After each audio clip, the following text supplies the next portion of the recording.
ગુજરાત અને હું છું કિશન તિવારી। સમાચારોની શરૂઆત કરીએ આપણે રાજકોટથી। તો ગત 16 એપ્રિલના રોજ જે રાજકોટના ઇન્દિરા સર્કલ નજીક રાજકોટ મનપા સંચાલિત સિટી બસ દ્વારા જે સવારના સમયે ગંભીર અકસ્માત સર્જવામાં આવ્યો હતો, જેમાં 4 લોકોના કમકમાટી ભર્યા મોત નીપજ્યા હતા અને અન્ય 4 લોકો ગંભીર રીતે ઘાયલ થયા હતા।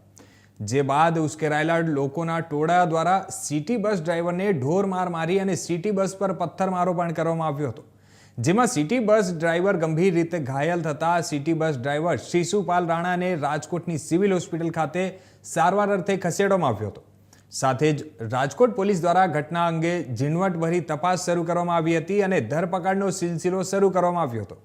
ત્યારે આપણે વાત કરીએ તો હાલ 4 દિવસની સારવાર બાદ સિટી બસ ડ્રાઈવર શિશુપાલ રાણાની તબિયતમાં સુધારો આવતા રાજકોટ ગાંધીગ્રામ પોલીસ દ્વારા આરોપીની ધરપકડ કરવામાં આવી હતી અને આ તકે ગાંધીગ્રામ પોલીસ સ્ટેશનના પીઆઈ એસ.આર. મેઘાણી દ્વારા પ્રેસ કોન્ફરન્સ યોજી અને જણાવવામાં આવ્યું હતું કે સિટી બસ ડ્રાઈવર શિશુપાલ રાણાની તબિયત સુધરતા ગાંધીગ્રામ પોલીસ દ્વારા તેનો કબજો લેવામાં આવ્યો છે અને સાથે જ ડ્રાઈવર દ્વારા એવું પણ નિવેદન આપવામાં આવ્યું છે કે બ્રેક ન લાગતા અકસ્માત સર્જાયો હતો। ત્યારે હાલ તે મામલે પણ પોલીસ તપાસ શરૂ કરશે અને સાથે જ સિટી બસની એજન્સી પીએમઆઈ અને વિશ્વમ એજન્સીની નોટિસ આપી બોલાવવામાં આવ્યા છે અને આરોપી શિશુપાલ રાણાની વધુ પૂછપરછ હાથ ધરવામાં આવી છે। ત્યારે હવે જોવું એ રહ્યું કે ગાંધીગ્રામ પોલીસ સિટી બસ અકસ્માતમાં 4 નિર્દોષોના કરુણિદક મોત બાદ કઈ દિશામાં તપાસ કરી અને જવાબદારો સામે કેવી રીતે કાર્યવાહી કરે છે।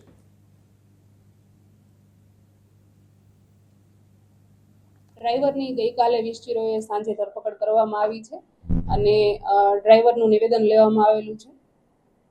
ડ્રાઈવરના નિવેદન મુજબ એવું કહેવા માંગે છે કે હું બસને બ્રેક મારતો હતો પણ બ્રેક લાગતી નહોતી અને અકસ્માત સર્જાયો છે।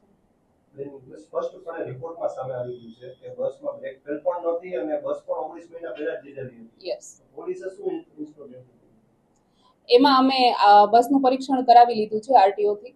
આરટીઓ એવો અમને રિપોર્ટ આપી દીધો છે કે બસની બ્રેક ફેલ નહોતી કે બસમાં કોઈ મિકેનિકલ ખામી નહોતી, ડ્રાઈવરની ભૂલના લીધે જ અકસ્માત સર્જાયો હોઈ શકે। ડ્રાઈવર એનો બચાવ કરી રહ્યો છે, સ્ટીયરિંગ લોક થઈ ગયું છે એવી પણ એને કેસર ના, અમારા સમક્ષ એવી કોઈ હકીકત હજુ આવી નથી કે સ્ટીયરિંગ લોક થઈ ગયું છે અને એમણે એના માટે ફરિયાદ કરેલી હોય એવું કોઈ એમના તરફથી કોઈ પ્રૂફ આપવામાં આવેલું નથી। લાયસન્સ બાબતે શું કાર્યવાહી? એમનું લાયસન્સ સસ્પેન્ડ કરવા માટે અમે પોલીસે આરટીઓને રિપોર્ટ કરી દીધો છે। લાયસન્સ એક્સપાયર હતું? હા, લાયસન્સ એક્સપાયર હતું, એ તપાસમાં વિગત મળેલી છે। એક્સપાયર હોય તો જવાબદારી એજન્સી સંચાલકની આવે, સુપરવાઇઝરની આવે। પોલીસ આ બાબતે શું કાર્યવાહી કરી?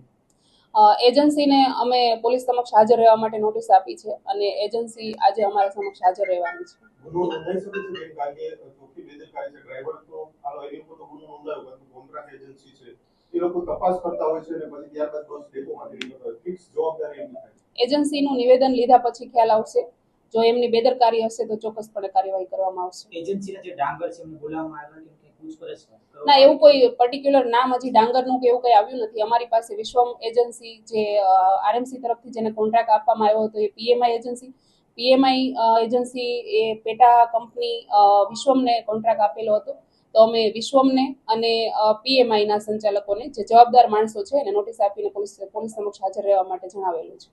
જે આરોપીની ધરપકડ કરીને હવે શું કાર્યવાહી? આરોપીની ધરપકડ કરેલી છે અને એને અમારે જે વિગત લેવાની હતી કે એમના જે સ્ટેટમેન્ટ લેવાના હતા એ લેવાઈ ગયા છે અને હવે અમે એમને સમય પૂરો થતા કોર્ટમાં રજૂ કરીશું। શું મેડમ એને નિવેદનમાં શું પ્રાથમિક શું સામે આવે છે? એમના નિવેદનમાં તો એક જ રટણ કરે છે કે હું બ્રેક મારતો હતો અને બ્રેક લાગતી નહોતી, આ સિવાય બીજું કંઈ નથી। ના, ટેકનિકલ કોઈ ફોલ્ટ પોલીસ સમક્ષ આવેલો નથી। આરટીઓએ પરીક્ષણ કરી અને રિપોર્ટ આપી દીધો છે કે કોઈ મિકેનિકલ ખામી નથી। ડ્રાઈવર પીધેલો હતો કે બ્લડ સેમ્પલ લીધા છે? બ્લડ સેમ્પલ લેવાયેલા છે, એફએસએલમાં મોકલવામાં આવેલા છે સેમ્પલ, અને એફએસએલ રિપોર્ટ આવે એના પર રાહ જોઈએ છે। હવે આ સમાચાર પર વધુ વિગતવાર વાત કરવા માટે અમારી સાથે જોડાઈ ગયા છે અમારા સંવાદદાતા પ્રતિક લીંબાણી રાજકોટથી। જી પ્રતિક, હમણાં હાલમાં જે આખી આ જે સમગ્ર ઘટના બની છે અને એમાં કયા પ્રકારનું જે હમણાં હાલમાં તંત્ર દ્વારા કામગીરી કરવામાં આવી રહી છે અને જે આ ઘટનાનું સમગ્ર ઘટનાનું હમણાં હાલમાં શું અપડેટ છે? કિશન, વાત કરીએ તો જે ગત 16 એપ્રિલના રોજ રાજકોટના ઇન્દિરા સર્કલ નજીક રાજકોટ મનપા સંચાલિત જે સિટી બસ છે તેના દ્વારા એક ડ્રાઈવર દ્વારા અકસ્માત સર્જવામાં આવ્યો હતો, જેમાં 3 લોકોના તો ઘટના સ્થળે જ મોત નીપજ્યા હતા અને જ્યારે એક છે તે રસ્તામાં જે સારવાર લઈ તે પહેલા જ એમનું મોત નીપજ્યું હતું અને જેમાં હાલ 4 લોકો છે તે ગંભીર રીતે ઘાયલ થયા હતા. તે બાદ જે રાજકોટ પોલીસ તપાસનો ધમધમાટ શરૂ કરવામાં આવ્યો હતો અને જે આરોપી છે તેની ઉપર માનવ અપરાધ વિરુદ્ધનો ગુનો નોંધી અલગ અલગ કલમો હેઠળ ગુનો નોંધવામાં આવ્યો હતો. ત્યારે અત્યારે જે વાત કહેવાય કે જે ઘટના બની હતી ત્યારે જે મુશ્કેલાયેલા લોકોના ટોળા દ્વારા બસ ડ્રાઈવરને જે માર મારવામાં આવ્યો હતો, જે ઢોર રીતે માર મારવામાં આવ્યો હતો, જેમાં ગંભીર રીતે ઘાયલ થયેલા જે બસ ડ્રાઈવર છે તેને રાજકોટની સિવિલ હોસ્પિટલ ખાતે સારવાર અર્થે ખસેડવામાં આવ્યા હતા. જ્યારે 4 દિવસ બાદ જે આરોપી છે બસ ડ્રાઈવર સંચાલક શિશુપાલ રાણા તેની આજ તબિયત સુધરતા ગાંધીગ્રામ પોલીસ દ્વારા તેનો કબજો લેવામાં આવ્યો છે. જી પ્રતિક, હમણાં હાલમાં જે કોઈની અટક કરવામાં આવી છે કે નહીં? જી, વાત કરીએ તો જે રીતે ઘટના ઘટી હતી ત્યારે જે લોકો દ્વારા જે પોલીસ ઉપર જે ખોટી રીતે રોફ જમાવવામાં આવ્યો હતો અને ક્યાંક ને ક્યાંક પબ્લિક પ્રોપર્ટીને નુકસાન કરવામાં આવ્યું ત્યારે 4 જણા વિરુદ્ધ સૂત્રો દ્વારા જાણવા મળી હતી કે ગુનો નોંધવામાં આવ્યો છે. ત્યારે હાલ આજે જે શિશુપાલ રાણા છે જે બસ ડ્રાઈવર છે તેના સીસીટીવી પણ સામે આવ્યા હતા કે શિશુપાલ રાણા કઈ રીતે જે બસની બ્રેક લગાવવા ગયા, બસ સાઈડ બંધ હતી, જે દરમિયાન જે બસ અચાનક ચાલવા લાગી હતી અને અકસ્માત સર્જાયો હતો. ત્યારે હાલ જેની તબિયત સુધરતા અત્યારે ગાંધીગ્રામ પોલીસે તેને અટકાયત કરી છે અને ત્યારે હાલ પૂછપરછ પણ વધુ જાણવું શરૂ કરી છે કે કઈ રીતે સમગ્ર ઘટના સર્જાઈ હતી અને જે બ્રેક ફેલની જેને શિશુપાલ રાણાએ પોલીસના નિવેદનમાં વાત કરી છે કે બ્રેક ફેલ હતી, ત્યારે તે બ્રેક ફેલનું પણ અત્યારે પોલીસ છે તે અત્યારે તપાસી રહી છે કે હકીકતે બ્રેક ફેલ હતી કે નહીં. કારણ કે જે રીતે વાત કરીએ તો આરટીઓના રિપોર્ટમાં એવું સામે આવ્યું હતું કે જે આ બસ છે જે તે 19 મહિના પહેલા લેવામાં આવી હતી અને જે હાઈટેક બસ હતી ત્યારે તેમાં આ કોઈ બ્રેક ફેલની કઈ ઘટના હતી નહીં. જે ડ્રાઈવર છે શિશુપાલ રાણા તેનું લાયસન્સ પણ રદ થઈ ગયું હતું. જી ધન્યવાદ પ્રતિક, અમારી સાથે જોડાવા માટે.